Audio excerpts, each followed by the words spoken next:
السلام علیکم ورحمۃ اللہ وبرکاتہ۔ ماشاءاللہ بارک اللہ۔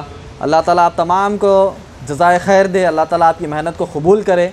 ہم سب سمجھتے ہیں کہ کتنا وقت ہو چکا ہے، پھر بھی آپ لوگ کا جو جذبہ ہے دین سیکھنے کے لیے، شیخ محترم سے بھی آپ نے حج کے عنوان پر بہترین باتیں سیکھی ہے، تو یہ وقت جو ہے میں سمجھتا ہوں کہ آرام کا وقت ہوتا ہے، ہاں خیل اللہ کا وقت ہوتا ہے، سونے کا وقت ہوتا ہے، پھر بھی یہاں پر ہمارے نوجوان بھائی، ہمارے بڑے بزرگ جو ہے یہاں پر دین سیکھنے کے لیے بیٹھے ہیں۔ تو اللہ تعالیٰ سے دعا ہے کہ آپ تمام کے جذبے کو قبول کرے، اللہ تعالیٰ آپ کی محنتوں کو قبول کرے جو آپ جو ہے دین سیکھنے کے لیے محنت کر رہے ہیں انشاءاللہ الحمدللہ۔ میرا نام ایڈوکیٹ نظام علی خان، میں حیدرآباد سے ہوں، حیدرآباد انڈیا سے۔ پیشے سے دعوت کا کام، دین کا کام حیدرآباد میں کرتا ہوں ماشاءاللہ۔ اسی کے ساتھ ساتھ جو ہے ایڈوکیٹ بھی ہوں، یعنی کورٹ کچہری کا جو معاملہ ہوتا ہے وہ بھی کرتا ہوں ماشاءاللہ الحمدللہ۔ تو ایڈوکیٹ کا کام بھی چلتا ہے، ساتھ ساتھ جو ہے ہمارا وکالت اور دین کا کام، داعی کا کام چل رہا ہے۔ تقریباً 18 سال سے اس کام کو میں انجام دے رہا ہوں۔ اللہ سبحانہ تعالیٰ سے دعا ہے کہ اسی طریقے سے ہم سے دین کا کام لیتے رہے، اور ہم تمام کو انشاءاللہ ہمارے جو ہے دعاؤں کو اللہ تعالیٰ قبول کرے، اور انشاءاللہ جو ہے ہمیں جنت الفردوس جو ہے عطا کرے انشاءاللہ۔ ہماری آخری یا پہلی ہماری جو جدوجہد کوشش، یہ سب کوششیں جنت کے لیے، اللہ تعالیٰ ہمیں عطا کرے انشاءاللہ جنت الفردوس۔ میرا چھوٹا سا عنوان رہے گا، چھوٹا سا وقت لوں گا میں، کیونکہ میں سمجھتا ہوں کہ بہت زیادہ وقت ہو چکا ہے، ٹائم ہو چکا ہے۔ عنوان میرا یہی رہے گا کہ ہم مسلمانوں کو دین پر کس طریقے سے عمل کرنا چاہیے، یا پھر ہم جو ہے جب دین اسلام کی بات کرتے ہیں تو مسلمان ہونے کے ناطے سب سے پہلے ہمارا فریضہ کیا ہے، اس کے بعد ہم دوسروں تک بات پہنچائیں گے۔ یہ طریقہ اور عموماً طور پر یہ اصول ہوتا ہے، ہم سب سمجھتے ہیں، ٹھیک ہے۔ تو سب سے پہلے ہم تمام جانتے ہیں کہ جب ہم نے اسلام لائے ہیں، اسلام لائے، ایمان لائے ہیں، تو ہماری سب سے 5 بنیادیں کیا ہے، جو پلر ہے۔ مثال کے طور پر آپ دیکھیں گے کوئی بھی عمارت، کوئی بھی بلڈنگ بنتی ہے تو اس کا پلر ہوتا ہے، بیس ہوتا ہے۔ تو ہمارے دین اسلام کا بیس کیا ہے؟ آپ نے حدیث میں پڑھا ہوگا، صحیح بخاری حدیث نمبر 7 والیوم نمبر 1 حدیث نمبر 7 میں نبی اکرم صلی اللہ علیہ وسلم نے فرمایا کہ اسلام کے 5 اراکین ہیں: توحید، شہادتین، صلاح، زکوٰۃ، صوم اور حج۔ یہ 5 جو ہے اسلام کے بیسک چیزوں میں سے ہے، سب مانتے ہیں یہ، میرے خیال سے کئی لوگوں کو یاد بھی ہوگا، ہے کہ نہیں، یاد بھی ہوگا۔ اسی طریقے سے ایمان کے اراکین، اسلام ایک ہو گیا۔ اسلام کا معنی کیا ہے؟ جو ہم ظاہری طور پر عمل کرتے ہیں۔ ایمان کا معنی کیا ہے؟ جو ہمارے دل میں ہوتا ہے، دل کے اندر جو ہوتا ہے اس کو ہم ایمان کہیں گے۔ اسلام کا 5 بنیاد بتایا گیا۔ اسی طریقے سے حدیث نمبر 8 صحیح بخاری والیوم نمبر 1 حدیث نمبر 8 میں ایمان کے 6 اراکین بتائے گئے، ٹھیک ہے۔ اسی طریقے سے سورہ بقرہ سورہ نمبر 2 کی آیت نمبر 177، جس کو آیت البر بھی کہا جاتا ہے، اس آیت میں اللہ سبحانہ تعالیٰ نے ایمان کے 5 اراکین بتایا۔ کیا ہے وہ؟ من آمن باللہ و یوم الآخر والملائکۃ و کتبہ والنبیین۔ یہ 5 ایمان کے اراکین سورہ بقرہ سورہ نمبر 2 کی آیت نمبر 177 میں ہے۔ اسی طریقے سے سورہ تغابن سورہ نمبر 64 کی آیت نمبر 11 میں ایمان کا 6واں اراکین بتایا گیا۔ کیا ہے وہ؟ تقدیر۔ مسلمان ہونے کے ناطے ہمیں تقدیر پر ایمان ہے۔ تقدیر پر ایمان کا معنی کیا ہے؟ کہ ہماری زندگی میں اچھا یا برا جو کچھ بھی ہوتا ہے وہ اللہ کی طرف سے ہوتا ہے۔ چاہے اچھا ہو وہ بھی ہم قبول کریں گے، چاہے برا ہو وہ بھی ہم قبول کریں گے۔ اگر مثال کے طور پر ہماری زندگی میں کچھ اچھا ہوتا ہے تو ہم اللہ کی عبادت کر رہے ہیں، اللہ کو مان رہے ہیں۔ اگر کچھ برا ہو جائے گا تو کیا اللہ کی عبادت کرنا بند کر دیں گے؟ بولیں گے نہیں، اچھا ہو یا برا ہو دونوں صورتوں میں اللہ کی عبادت کرنا ہے۔ تو معنی یہ ہوا اسلام کے 5 اراکین بتائے گئے اور ایمان کے 6 اراکین بتائے گئے۔ یہ 11 اراکین یا 11 پلرز پر اگر ایک مسلمان عمل کرتا ہے تب کیا کہیں گے؟ ایک پکا مسلمان انشاءاللہ وہ بن سکتا ہے، کیونکہ 11 اراکین میں میکزیمم زیادہ طور پر اسلام انشاءاللہ آ جاتا ہے۔ اس کے علاوہ چھوٹے چھوٹے مسائل ہیں، جیسا عمرہ ہے۔ عمرہ ہم کہتے ہیں کہ اراکین میں سے جو حج ہے وہ عمرہ پلس حج بڑا ہوتا ہے، مخصوص عمرہ ایک الگ ہے۔ اس کے علاوہ جو ہے ماں باپ کی فرما برداری بھی یہ بھی کرنا ہے، مگر اراکین میں سے تو نہیں ہے۔ نوافل پڑھنا ہے، اراکین میں سے تو نہیں ہے، مگر میکزیمم ہمارا جو اسلام ہے 11 اراکین: توحید، صلاح، زکوٰۃ، صوم اور حج۔ اس کے بعد من آمن باللہ و یوم الآخر والملائکۃ و کتبہ و نبیین اور تقدیر۔ یہ 11 اراکین پر ہم مسلمانوں کو جو ہے انشاءاللہ عمل کرنا چاہیے۔ 2-3 چیزیں انشاءاللہ اہم بتا کر میں جو ہے اپنی جگہ لیتا ہوں۔ سب سے پہلے اسلام کا جو اراکین ہے اس میں ہم نے جو ہے کیا شہادت دی؟ اشہدو اللہ الہ الا اللہ و اشہدو ان محمد رسول اللہ، یہ کیا ہے ہمارا؟ شہادتین ہے، کلمہ ہے ہمارا، ٹھیک ہے؟ جو اسلام کا اراکین ہے نا 5، یہ پہلا کیا ہو گیا؟ شہادت۔ دوسرا کیا ہے؟ زور سے بولنا، اور زور سے، ماشاءاللہ۔ تو اب دیکھیے اسلام کا اراکین میں اللہ سبحانہ تعالیٰ اور نبی اکرم صلی اللہ علیہ وسلم نے ترتیب کیا بنائی؟ جیسے ہی آپ نے اللہ کو مانا، جیسے ہی آپ نے نبی اکرم صلی اللہ علیہ وسلم کو مانا، حج کا حکم دیا، زکوٰۃ کا حکم دیا، عمرے کا حکم دیا، کہا پہلے جیسے آپ نے اللہ کو مان لیا نا سجدے میں گر جاؤ بس، ہے کہ نہیں؟ اللہ کو مان، دیکھو منہ سے ہم نے مان لیا تو عمل کیا کرنا ہے؟ سجدے میں گرنا ہے۔ مثال کے طور پر جو ہے ایک انسان نے 10 بجے جو ہے اسلام قبول کیا، صبح کے 9 بجے 10 بجے، اب جو آنے والی نماز ہے کیا کرنا ہے؟ اس کو ادا کرنا ہے، کیونکہ 10 بجے تم نے زبان سے جو کہا ہے نا اس کا عمل اب ظہر کی نماز کے شکل میں تم کو بتانا ہے۔ تو اللہ نے اور اللہ کے نبی صلی اللہ علیہ وسلم نے ہمیں کیا تاکید کی؟ اللہ پر جب ایمان کی بات کرتے ہو تو تمہیں یہ چاہیے کہ تم سجدے میں گر جاؤ، اللہ کی عبادت کرو۔ اگر آپ پڑھیں گے سورہ انبیاء سورہ نمبر 21 کی آیت نمبر 25 میں اللہ سبحانہ تعالیٰ کیا کہتے ہیں؟ وَمَا أَرْسَلْنَاكَ مِنْ قَبْلِكَ مِنْ رَسُولٍ إِلَّا نُوحِي إِلَيْهِ أَنَّهُ لَا إِلَهَ إِلَّا أَنَا فَاعْبُدُونِ۔ اللہ نے کہا ہم نے ہر نبی کو، ہر رسول کو صرف ایک ہی مقصد کے ساتھ بھیجا، وہ مقصد یہ ہے کہ وہ نبی اور رسول اپنی قوم کو اللہ کی طرف بلا لے، یعنی توحید کی طرف بلا لے، یعنی صحیح عقیدے کی طرف بلا لے۔ نبی اکرم صلی اللہ علیہ وسلم ہم سب جانتے ہیں کفار مکہ اللہ پر ایمان لاتے تھے یا نہیں لاتے تھے؟ بتائیے، لاتے تھے یا نہیں؟ مگر ان کا ایمان قبول کیوں نہیں ہوا؟ وہ بھی اللہ کو مان رہے نا۔ تو کہا کہ ان کا ایمان اسی لیے قبول نہیں ہوا کیونکہ وہ اللہ کو مانتے تھے مگر ذریعہ یہ تھا لات، منات، عزا، نیلا، علیہ، ان کو ذریعہ جب بنا لیا تو اللہ نے وہ ایمان کو قبول نہیں کیا۔ سورہ بقرہ سورہ نمبر 2 کی آیت نمبر 8 میں اللہ سبحانہ تعالیٰ نے کہا وَمِنَ النَّاسِ مَن يَقُولُ آمَنَّا بِاللَّهِ وَبِالْيَوْمِ الْآخِرِ، کہ اللہ کے نبی یہ لوگ جو ہے نا آپ کے ساتھ جو رہتے ہیں وہ اللہ اور آخرت پر ایمان لائے ہیں، وَمَا هُمْ بِمُؤْمِنِينَ، یہ ہرگز ایمان والے نہیں ہے۔ کون کہہ رہے ہیں؟ یہ اللہ تعالیٰ کہہ رہے ہیں۔ وجہ یہ ہے کہ اللہ پر جو ایمان لانا ہے، آخرت پر جو ایمان لانا ہے، وہ کس کے ذریعے لانا ہے؟ کس کے طریقے پر لانا ہے؟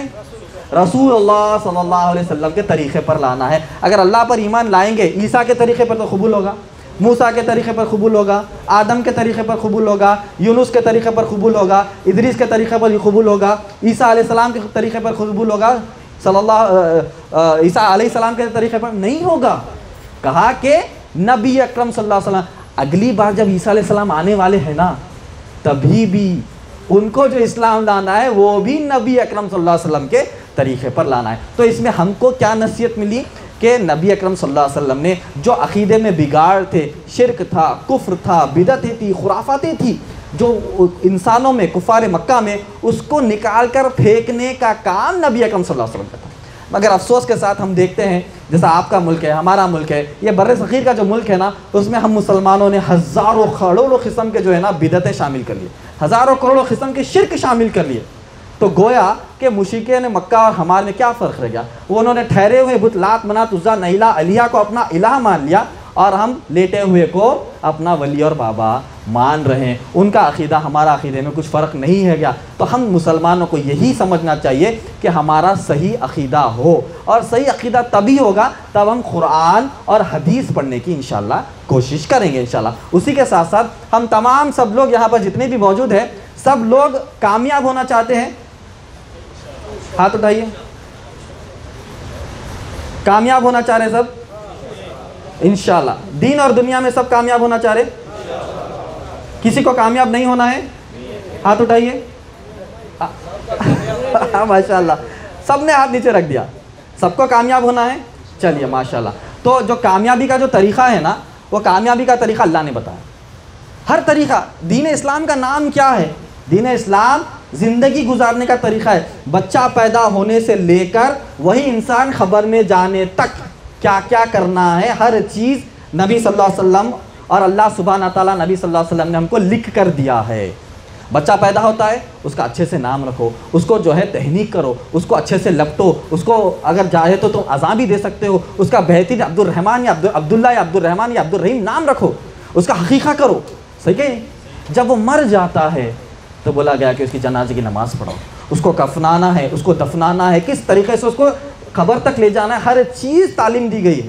ایسا کون سا یونیورسٹی ہے، کون سا مذہب، کون سا دین ہے دنیا میں جو چھوٹی سے چھوٹی چیز کی تعلیم دیتا ہے؟ وہ نبی اکرم صلی اللہ علیہ وسلم ہے، وہ اللہ سبحانہ تعالیٰ ہے، جنہوں نے ہم کو زندگی کے ہر مرحلے پر جو ہے تعلیم دی ہے۔ سیدھے ہاتھ سے کھانا کھاؤ، ہاتھ دھو کر کھانا کھاؤ، اچھے سے بیٹھ کر کھانا کھاؤ، بیٹھ کر پانی پیو، لوگوں سے ملے تو سلامتی کی دعا کرو، بیت الخلاء میں جاتے ہو تو کون سا قدم پہلے رکھنا ہے، کون سی دعا پڑھنا ہے، واپس، مطلب ہر چیز زندگی کا ایک ایک شعبے کا تعلیم نبی اکرم صلی اللہ علیہ وسلم نے ہم کو دی۔ مگر ہم جو ہے ہمارے ٹیچر کی نافرمانی کرتے ہیں، ہم جو ہے ہمارے ٹیچر کی نافرمانی کرتے ہیں۔ نبی اکرم صلی اللہ علیہ وسلم ہمارے بہترین ٹیچر ہے کہ نہیں مانتے سب؟ مگر بہترین ٹیچر رہنے کے باوجود بھی ہم جو طالب علم ہیں نبی اکرم صلی اللہ علیہ وسلم کے تعلیم کے، وہ صحیح سے عمل نہیں کرتے۔ جب ایک ایگزام کوئی کالج میں آپ نے ایڈمیشن لیا اور اچھے سے نہیں پڑھے تو کیا ایگزام میں پاس ہوں گے؟ نبی اکرم صلی اللہ علیہ وسلم نے پورا سلیبس دیا ہم کو قرآن اور حدیث کا، اچھے سے نہیں پڑھیں گے، اچھے سے عمل نہیں کریں گے تو کیا قیامت میں پاس ہوں گے، کامیاب ہوں گے، پولیس رات پر بجلی کی رفتار سے بھاگیں گے، سیدھے ہاتھ میں نام عمل ملیں گے؟ تو بولا گیا کہ نہیں، کیونکہ انہوں نے زندگی میں جو ہے نا، جو نبی اکرم صلی اللہ علیہ وسلم نے جو سکھایا ہے نا، اس پر عمل نہیں کیا۔ کیا ہم کو ان میں سے شامل ہونا ہے؟ ان لوگوں میں سے شامل ہونا ہے؟ نہیں ہونا ہے۔ ہم کو کامیابی چاہیے۔ کامیابی کا سوال کیا تھا نا سب سے میں، ہم کو کامیابی چاہیے۔ تو کامیابی کا جو طریقہ ہے نا وہ اللہ نے سکھایا۔ اذان کس کس کو آتی ہے؟ کس کو نہیں آتی؟ اذان اللہ آتی ہے نا سب کو؟ ماشاءاللہ اذان آتی ہے۔ تو بہرحال اذان میں اگر آپ نے ترجمہ پڑھا ہے تو اللہ نے جو ہے نا کامیاب ہونے کا طریقہ بتا دیا ہے کہ نہیں؟ ہم تمام کامیاب ہونا چاہتے ہیں، ہم نوجوان، بھائی ہم کو اچھا بزنس چاہیے، ہم کو اچھا جاب چاہیے، گاڑی چاہیے، بنگلہ چاہیے، خوبصورت بیوی بھی چاہیے، ہے کہ نہیں؟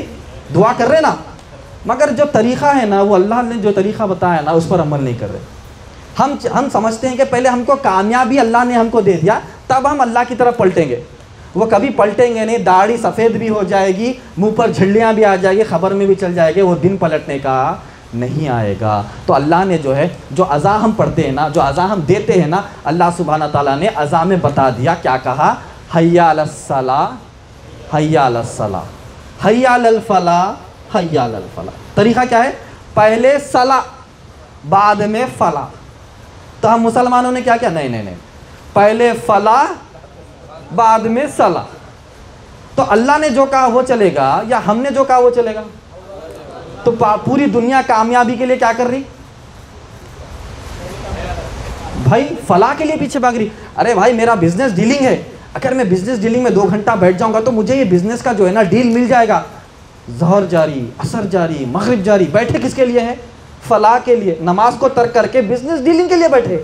ارے بھائی مجھے جاب کے لیے انٹرویو دینا ہے، ظہر جاری، عصر جاری، مغرب جاری، بولے صلاح ڈیلے کر لیں گے، مجھے انٹرویو دے تو مجھے جاب مل جائے گی۔ ہاں میرے بیوی بچے گھر میں پریشان ہیں، میرے دیش میں پریشان ہے، اگر جاب انٹرویو چلے گیا تو میری جو ہے جاب مل جائے گی۔ انتظار بندہ کیا ظہر عصر مغرب گئی، آخری میں انٹرویو میں معلوم ہوا یو آر ریجیکٹڈ، آپ ریجیکٹ ہو گئے۔ تو جاب بھی گئی، نماز بھی گئی۔ ہاں 2 گھنٹے 4 گھنٹے ظہر عصر مغرب عشاء جو ہے نماز کو ترک کر کے بیٹھا بزنس ڈیل کے لیے، بہت پکا تھا کہ مجھے ہی ملے گی، ظہر گئی، عصر گئی، مغرب گئی، جب ڈیلنگ کی بات آئی تو ڈیلنگ بھی گئی۔ آئی بات سمجھ؟ اگر ڈیلنگ ہو بھی گئی، نماز تو ترک کر کے ڈیلنگ ہو بھی گئی، تو ایسی ڈیلنگ سے کیا فائدہ جس نے نماز کو چھوڑ کر ہم کو ڈیلنگ ملی، بزنس کی ڈیلنگ ملی؟ ایسی نماز سے کیا فائدہ، اللہ کی عبادت سے کیا فائدہ جو نماز کو چھوڑ کر ہمیں جو ہے انٹرویو میں جاب میں پاس ہو گئے؟ تو بولنے کی بات یہ، ہم تمام جو ہے کامیابی کی طرف اگر جانا چاہتے ہیں تو ڈیلی 5 وقت تو سنتے ہیں، کامیابی کی جو ہے گونجیں مسجد سے نکل رہی ہیں، ہے کہ نہیں؟ کامیابی کی جو ہماری گونجیں ہیں مسجد سے نکل رہی ہے، مگر اب اس کی طرف توجہ نہیں دے کر جو ہے نا ہم دنیا کے طریقے پر کامیابی حاصل کرنا چاہتے ہیں، تو کامیابی ملے گی؟ میکزیمم نہیں ملے گی، کبھی کبھی مل بھی جائے گی۔ کئی لوگ ہیں بھائی نماز چھوڑے پھر بھی کروڑ پتی ہے، تو بولیں گے یہ کیا طریقہ ہے بھائی؟ کیا نعوذ باللہ میرا ذالک، اللہ سبحانہ تعالیٰ کا ناانصاف ہے، میں پوری نمازیں پڑھتا ہوں پھر میں غریب ہوں، جو نماز نہیں پڑھتا مسلمان وہ کروڑ پتی ہے؟ تو یقین جان لیجیے اللہ سبحانہ تعالیٰ نے قرآن مجید میں کہہ دیا سورہ آل عمران میں کہ یہ زندگی جو ہے نا یہ چند دن کے لیے ان کے لیے بہت زبردست عیش و آرام کی زندگی ہے، مگر آخرت میں ان کے لیے کیا ہے؟ خسارہ ہے۔ امیر آدمی غریب آدمی سے 500 سال بعد جو ہے جنت میں جائے گا. غریب آدمی جنت میں جانے کے 500 سال کے بعد وہ جنت میں جائے گا. کیوں؟ اس کو اس کے مال کا حساب کتاب دیتے بیٹھنا ہے. اپنے پاس مال ہی نہیں ہے, حساب کتاب دینا ہی نہیں ہے, سیدھا کیا ہے جنت میں چلے جانا ہے. میرے پاس مال ہی نہیں تھا تو مجھے کیا حساب کتاب دینا ہے, میں تو جلدی چلے جاؤں گا. تو فاصلہ کیا بتایا؟ 500 سال. تو امیر ہونا اچھا ہے یا غریب ہونا اچھا ہے؟ غریب, اس دنیا میں غریب ہونا اچھا ہے, مگر ایمان کی دولت سے امیر ہونا ہمارے لیے بہت اچھا ہے, اور وہی کامیابی انشاءاللہ ہے. تو اللہ سبحانہ تعالیٰ سے دعا ہے کہ ہم تمام کو اللہ سبحانہ تعالیٰ جو ہے نا ایمان کی دولت سے نوازے, اور جو ہمارے پاس ایمان ہے اس میں جو ہے بڑھوتی کر دے, مضبوط کر دے, تاکہ اس دنیا کے شرک, بدعت, خرافات سب جو ہے نا ہم کو چھو نہ سکے. ایک چیز بتاتا ہوں, کمپیوٹر کون کون استعمال کرتے ہیں؟ کمپیوٹر کون سے لوگ کرتے ہیں؟ ماشاءاللہ بارک اللہ. تو کمپیوٹر میں اینٹی وائرس ہوتا ہے, اینٹی وائرس ہوتا ہے. وہ کیا کرتا ہے؟ باہر سے کوئی بھی وائرس آیا تو اس کو پکڑ کر ڈیلیٹ کر دیتا ہے کہ بھائی کمپیوٹر میں وائرس نہیں آنا چاہیے. ٹھیک ہے, ہم مسلمانوں کے دماغ میں, ذہن میں ہمارا اینٹی وائرس کیا ہے؟ قرآن اور حدیث. کوئی بھی شرک بدعت ہمارے قریب آئی تو ہمارے ذہن کا اینٹی وائرس قرآن اور حدیث اس کو کیا کر دے گا؟ ڈیلیٹ کر دے گا. یہ شرک ہے, یہ ڈیلیٹ. یہ بدعت ہے, یہ ڈیلیٹ. یہ خرافات ہے, یہ ڈیلیٹ. تو ہمارے ذہن میں قرآن اور حدیث کا, ہماری ہارڈ ڈسک میں, ہمارا بھیجا ہارڈ ڈسک ہے نا, کمپیوٹر بھی ہارڈ ڈسک ہے, اس کے اندر بھی جی بی ہوتا ہے, ہمارے اندر بھی جی بی ہے, ہمارے اندر بھی ہارڈ ڈسک ہے. تو ہمارا اینٹی وائرس قرآن اور حدیث ہے. جو بھی شرک, کفر, بدعت ہمارے قریب بھی آتے ہیں نا, تو ہمارے ذہن کا, ہمارے دماغ کا قرآن حدیث کا اینٹی وائرس جو ہے ڈیٹیکٹ کرتا ہے, ڈیٹیکٹ کر کے اس کو ڈیلیٹ کر دیتا ہے. اور اس اینٹی وائرس کو اور اس ہارڈ ڈسک کو مضبوط کرنا ہے تو کیا کرنا ہے؟ اللہ کی طرف پلٹ کر جانا ہے, اللہ کی طرف پلٹ کر اللہ کی عبادت کرنا ہے. اللہ نے جو جو احکامات قرآن میں دیے ہیں, اللہ نے جو جو احکامات قرآن میں دیے ہیں, ان احکامات پر عمل کرنا ہے تاکہ سچے سچے انشاءاللہ مسلمان بن جائے. ہمارے بھائی کی طرف سے اشارہ آ گیا, بند کرو, بہت زیادہ وقت ہو چکا ہے. چلیے اللہ سبحانہ تعالیٰ سے دعا ہے کہ اللہ سبحانہ تعالیٰ ہمیں استقامت پر رکھے, اللہ سبحانہ تعالیٰ ہمیں دین کی دولت سے نوازے, ہمارے ایمان کو مضبوط کرے, اور انشاءاللہ دینی دعوتی کام انشاءاللہ ہم کرتے رہیں انشاءاللہ. جزاک اللہ خیر. سوال کریے جس کو آتا ہے.